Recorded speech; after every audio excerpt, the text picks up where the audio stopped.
Corona virus को खत्म करने के लिए देश में दुनिया का सबसे बड़ा वैक्सीनेशन अभियान चलाया जा रहा है। मंगलवार यानी 23 फरवरी तक देश में 1 करोड़ 7 लाख से ज्यादा हेल्थ केयर और फ्रंटलाइन वर्कर्स को कोविड वैक्सीन पहली डोज लग चुकी होगी, जबकि देश में कुल 3 करोड़ हेल्थ केयर और फ्रंटलाइन वर्कर्स हैं। मतलब अभी भी करीब 2 करोड़ लोगों को वैक्सीन की एक भी डोज नहीं लग पाई है। इसीलिए रफ्तार बढ़ाने के लिए सरकार ने प्राइवेट अस्पतालों को भी वैक्सीनेशन प्रोग्राम में शामिल कर लिया है। लेकिन कम वैक्सीनेशन के पीछे कुछ और वजह भी हैं।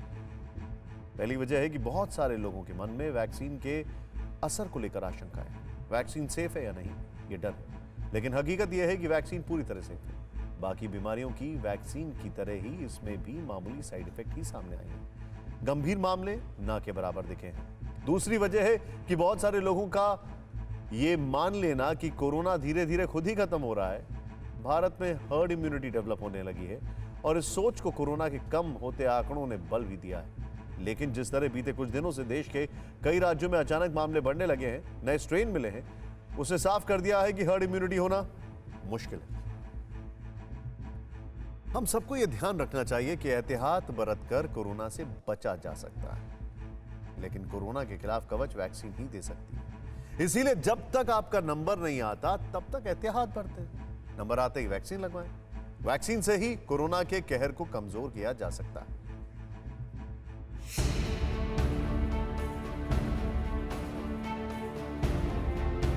कोरोना से जारी जंग में जीत के लिए वैक्सीन कितनी कारगर साबित हो रही है, ये ब्रिटेन में आउट ऑफ कंट्रोल हो चुके हालात कंट्रोल में आते देखकर समझी जा सकती है, जिसकी बदौलत ब्रिटेन लॉकडाउन से अनलॉक की तरफ बढ़ चुका है।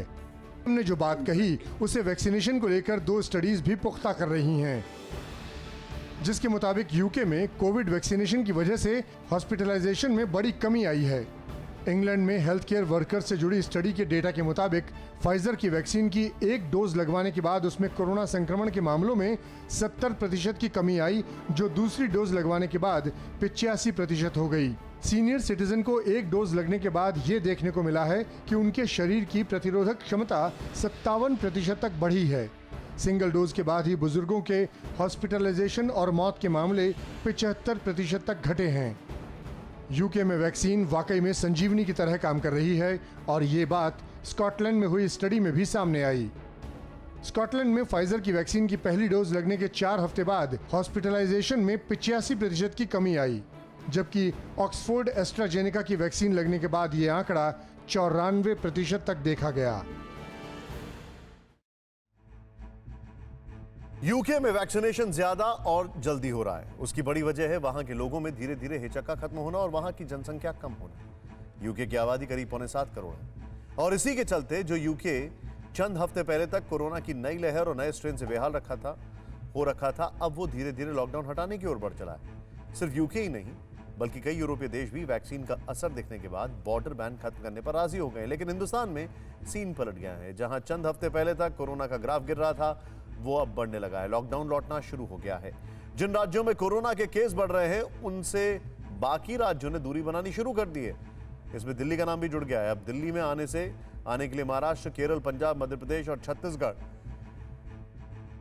इन 5 राज्यों के लोगों को कोरोना नेगेटिव रिपोर्ट दिखाना अनिवार्य है। संक्रमण रोकने के लिए यूपी, उत्तराखंड, गुजरात, कर्नाटक और मध्य प्रदेश भी पाबंदियां लगा चुके हैं। लेकिन इस एहतियात से कोरोना के संक्रमण से बचा जा सकता है।